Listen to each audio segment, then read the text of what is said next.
Another week, another update in the Laurier story, which I can't get enough of because it's at the heart of issues I consider so important: free speech and educational philosophy. Do we want to cultivate a society where free-thinking problem solvers are able to confront ideas rationally and think critically about which ones are best? Or do we want to raise a generation of sheltered simpletons trained only to repeat the words that they're told and never ever to think for themselves? Obviously, I'm partial to one approach, but you can look to the Laurier incident to decide which outcome you'd like to pursue. Would it be that of Lindsay Shepherd, who believes you're smart enough to face new ideas and decide your stance on them for yourself? I was not taking sides. I was presenting both arguments. The university is about exposing people to ideas, and I just don't get why you have to think a certain way. Or would it be that of Professor Nathan Rambukkana, who believes you are intellectually beneath him and thus require his protection from certain dangerous ideas? These are very young students, and something of that nature is not appropriate to that age of student because they don't have... 18? Yes. They're adults. Yes, but they're very young adults.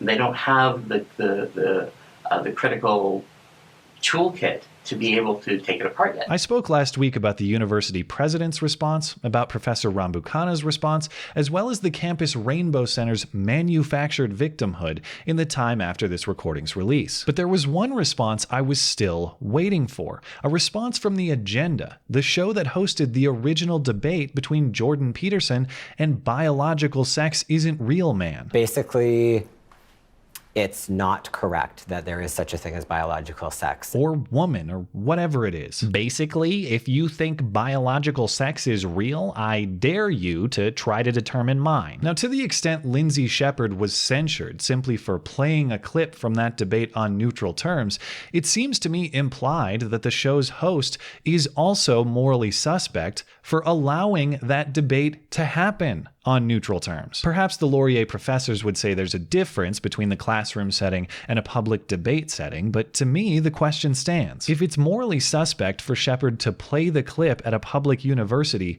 wouldn't it be morally suspect for the show's producers to create the debate on their public TV platform in the first place? In much the same way, Shepherd has admirably refused to be shamed and silenced simply for presenting ideas and arguments.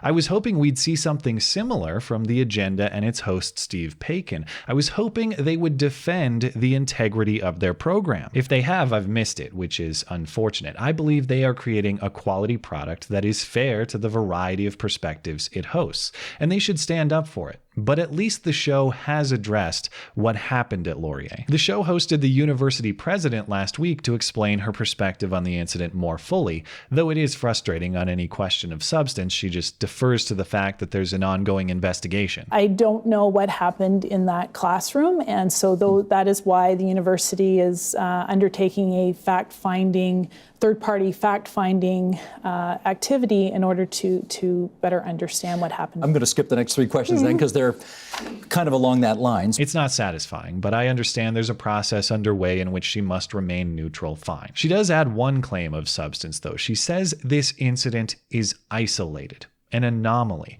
It's a hiccup at an institution that is otherwise an example of academic and philosophical integrity. Alumni has been tremendous through this, in that they understand that this is an isolated incident. It does not really reflect Laurier as a university. I sincerely hope that's true, but if the other academics The Agenda invited onto its show to discuss are any representation, there's plenty of reason for doubt. The show hosted a group discussion with professors from across Ontario on that same day, and to be fair, they aren't from Laurier, but they do offer perspective into the thinking of academic faculty from across the province. The guests include, on one side of the table, Thomas Merritt, a geneticist from Laurentian University, Ronaldo Walcott, a professor in social justice education at the Ontario Institute for Studies in Education, and Shannon Day, a professor of philosophy at the University of Waterloo. On the other side, the guests are Janice Stein, the director of the Munk School of Global Affairs at the University of Toronto, and Emmett McFarlane, a professor of political science also at the University of Waterloo. Generally, the left side of the table argues for Nathan Rambukkana's perspective,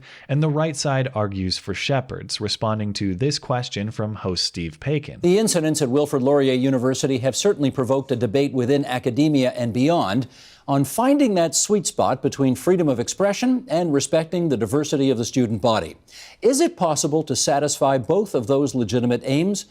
Let's find out. The framing of this question bothers me. By nature, the value of free speech is not in opposition to any particular perspective. It is neither inherently aligned with nor opposed to any particular viewpoint. It can be respectful or it can be disrespectful, but to force speech to align with either is to make it no longer free. The question posed is the least of our concerns, however, as each member of the left side of this panel offers thoughts that ought to make us question the Laurier president's claim. How isolated is the incident really? And even if the incident is isolated, how isolated is the philosophy behind it? We have a science professor who habitually diminishes his own perspective by constantly apologizing for his own existence. One of the things that we do an atrocious job with in science, technology, education, and math is diversity, just broadly. And sort of I am the epitome of the problem with STEM, right? So I'm a straight, able-bodied white guy, and there are lots of us in science. So how do we improve that diversity? How does your race and gender make you a problem in STEM? There are only two questions relevant to whether you're a problem in STEM. One, do you do good science? And two, do you allow or encourage others to do good science? If you do good work and you don't block others from doing the same, stop flogging yourself. One of the things that we're learning how to do over the last 10 years, 20 years, how do you start those conversations? How do you engage people? And then as an individual, how do I, as somebody who does not embody diversity, do a better job of being an ally and try to support that? Nobody embodies diversity as an individual. Diversity is a measure of group demographics. I hope he doesn't mean this, but the way he uses the term diversity doesn't describe diversity. It just describes the absence of white men. So whatever, per his own reasoning, let's move on to the perspectives of other people who do embody diversity. First, this philosophy professor who insists repeatedly that academic freedom and freedom of speech are different things. I want to shift the discussion from freedom of expression to academic freedom. I think that a lot of the strong responses we've seen in the media have been because of the conflation of those two terms. And I think that while freedom of expression at university campuses is important, I think it's academic freedom in particular that is tied to the mission of the university. Well, no, one involves academic freedom and one involves freedom of expression. They're different kinds of freedoms. I can't understand what she means with this distinction. Even if they are two different freedoms, isn't one predicated upon the other? What would one without the other even look like? Are you free to study and research whatever you like, but not to explain it however you like? If you're not free to explain, then how are you free to study? Alternatively, can some topics never be studied or researched, but still discussed freely? If you're not free to study them, how can you possibly be free to discuss them? She explains the distinction by saying academic freedom means focusing on particular outcomes. And the reason that I want to shift it to academic freedom is because that means that you're focusing in on particular kinds of research, teaching, and learning outcomes. And there has been far too little discussion throughout this debate of what the outcomes are. So I suspect that Professor Stein and I teach in a very different way. I teach in not only philosophy, but gender studies. And I take real pains at the beginning of the class and throughout the term to try to cultivate a learning environment in which some of the people who have been historically less able to participate in that environment feel well supported. Isn't the outcome just supposed to be truth? Isn't that the end goal of every academic discipline? As she's describing, academic freedom means the freedom only to study certain topics and only within the scope of a narrowly defined set of rules to produce a preconceived outcome. That is neither free nor academic, so find some new words. And I'm not nitpicking either. She offers anti-academic arguments throughout. At one point, Janice Stein emphasizes the importance of debate that welcomes all perspectives. And this somehow actual philosophy professor says debate is only one means of learning. It is possible to have a debate as long as they're in the room, they have the opportunity to speak, and everybody recognizes recognizes You that. come back on this, and then I'm going to throw to a clip. I just want to notice again that one of the things that keeps coming up is this notion of the importance of debate. A debate is just one means of learning. It's just one means of communicating ideas, and it's a pretty agonistic approach as well. When we're dealing with ideas relating to people's historical and current lived oppressions, it seems to me that there are a lot of other communicative and pedagogical mechanisms available to us besides debates that don't then set up a polarization and tend to oversimplify. Okay, all this clip needs is a nice supplemental soundtrack. When we're dealing with ideas relating to people's historical and current lived oppressions, it seems to me that there are a lot of other communicative and pedagogical mechanisms available to us besides debates that don't then... So the reason she's wary of debate is because just like Professor Rambukkana at Laurier, this professor believes other people are too fragile to consider and cope with ideas for themselves and thus require her protection. Except for she denies that. The rhetorical move of talking about offended students wrongly implies that there's something sort of subjective and capricious going on, rather than, again, shifting the discussion to pedagogical design and to scholarship and to how we design spaces so that lots of folks can participate.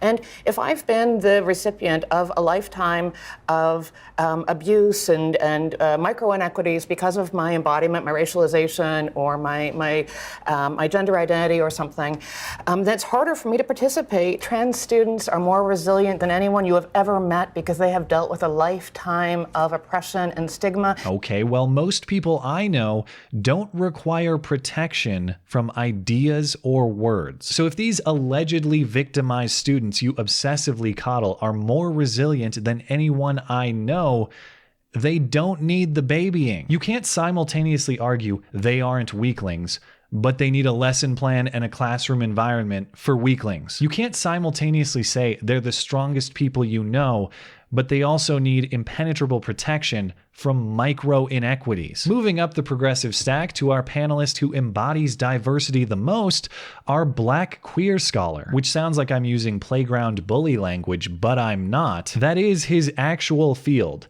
Black queer studies. He has to characterize this debate in wildly inaccurate terms that keep getting repeated. A debate about whether people should be compelled to use certain words is the same as a debate about whether some people even count as people. Right now, what we do is in classrooms, we have people debating whether or not trans identities are but that's how viable universities- identities. Let's be clear that it's morally and ethically bankrupt, to put this in as harsh terms as I can, to debate other people's humanity.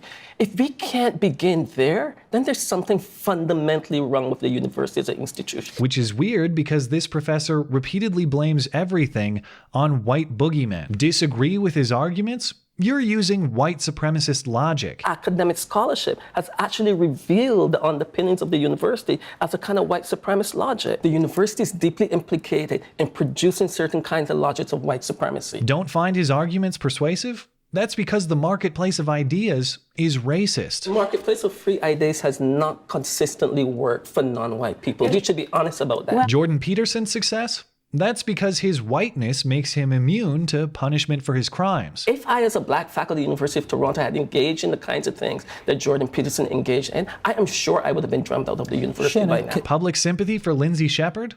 It's just because she's white. Professor Rambukkana found himself in a very difficult situation. He's also an untenured man of color. And we know, I've been a professor for over 2 decades. I know that as a young, untenured black professor, when I had white TAs, they often felt that they could do the course better than I could too. And they often overstretched their own responsibilities as TAs. I am sure that in the context of this one particular incident, that there's much more surrounding that professor's own experience with this young white woman. So what we end up with is this bizarre position that debating compelled speech is an immoral affront to the human rights of trans people, but blaming every conceivable injustice on white people is not a similarly immoral affront to the human rights of white people. And if you're confused like I am, it's probably because you're part of the crisis of whiteness. Demonstrates the crisis in whiteness. That's why he's doing it. Much of this is about the crisis of whiteness taking place in the context of the university. What's the crisis of whiteness? The crisis of whiteness is that white people are no longer allowed to simply say and behave in ways that they could, for instance, in the 50s in the context of the university. We now push back on it. We now call it illegitimate. We now call it intolerable. We ask for better behavior, better practices. So the crisis of whiteness is just that white people think they should be free to think and to speak without this authoritarian's permission or intervention. Listen closely to his language. He speaks in terms of what ought to be allowed or tolerated, not according to any universal moral or intellectual principle, but just according to his own subjective judgment. I am not comfortable. The process of the university allows for the kinds of positions that a Peterson or a Shepard hold to take precedent. The university itself, in its normative practices, allow those kinds of positions to have credence? What is the fear of saying that some forms of speech are intolerable in a world where we already have limits on speech? Well, what's the problem with banning certain viewpoints that I consider ridiculous? We get a good answer from the guy who's probably the least noticeable member of the panel, because he's soft-spoken and measured, but his perspective, in my opinion, needs amplification. We value speech based on the content, not based on the principle, and I think that's a big problem. And I do worry about the erosion of the value of free expression and academic freedom. And the reason I wrote about it is because I actually think,